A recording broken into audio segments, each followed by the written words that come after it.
돈을 위해 일하지 말고 돈이 너를 위해 일하게 하라. 여러분, 이 문장에서 어떤 느낌이 드시나요? 오늘 다룰 책은 바로 로버트 기요사키의 부자 아빠 가난한 아빠입니다.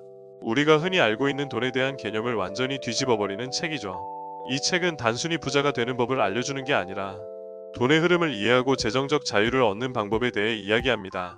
특히 로버트 기요사키가 직접 경험했던 부자 아빠의 가르침과 가난한 아빠의 생각을 비교하며 전혀 다른 돈에 관한 철학을 우리에게 들려줍니다. 책의 내용은 크게 기요사키가 어린 시절 겪었던 두 아버지와의 이야기를 중심으로 구성됩니다.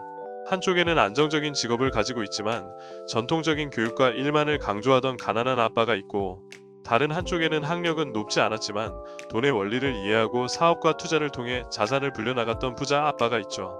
기요사키는 이 두 아버지의 생각을 모두 경험하며 돈에 대한 교육이 얼마나 중요한지를 깨닫게 됩니다. 이 과정에서 그는 돈을 보는 새로운 관점과 투자에 대한 기초 지식을 배우게 되는데, 이를 책의 각 장에서 매우 구체적으로 설명하고 있어요. 책에서 가장 중요한 메시지 중 하나는 부자들은 자산을 늘리고 가난한 사람들은 부채를 늘린다는 점입니다. 많은 사람들이 부자가 되기 위해 열심히 일하지만 그들에게는 자산과 부채의 차이를 이해하고 이를 활용할 수 있는 교육이 부족하다는 이야기를 하죠. 또 하나 의미 있는 메시지는 학교에서는 돈에 대해 가르쳐주지 않는다는 겁니다. 좋은 학교에 가고 좋은 직장을 얻으면 모든 것이 해결될 거란 생각을 벗어나야 진정한 경제적 독립에 다가갈 수 있다고 강조합니다. 그리고 이 모든 과정에서 끊임없이 배우고 새로운 기회를 찾아 나서야 한다고도 말하죠. 이 책은 단순히 재정 교육에 대한 이야기가 아니라 우리가 현실과 사회를 어떻게 보고 대해야 하는지에 대한 교훈을 줍니다. 돈과 관련된 교육은 단순히 숫자나 계산만이 아니라 자신이 어디에 서 있고 앞으로 어떻게 나아갈 것인지 전략적으로 고민하는 능력을 키워줍니다. 그 과정에서 빠른 부를 꿈꾸는 사람들에게 경각심을 주기도 하고요. 즉, 부자가 되는 과정은 하루아침에 이루어지는 것이 아니며 돈에 대한 건강한 태도와 꾸준한 학습이 중요하다는 걸 느끼게 됩니다. 다양한 독자들의 이야기를 보면 이 책을 읽고 난 후 관점이 크게 바뀌었다는 반응이 많습니다.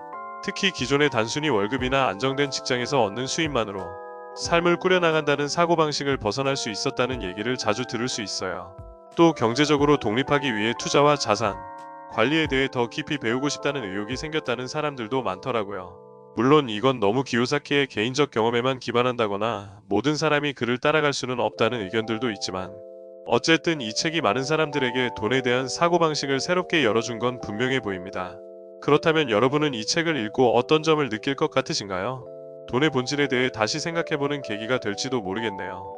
혹시 현재 여러분의 재정적인 목표는 무엇인지, 또는 이 책이 여러분 삶에 도움이 될 것 같은지 궁금합니다. 댓글로 여러분의 생각을 나눠주세요.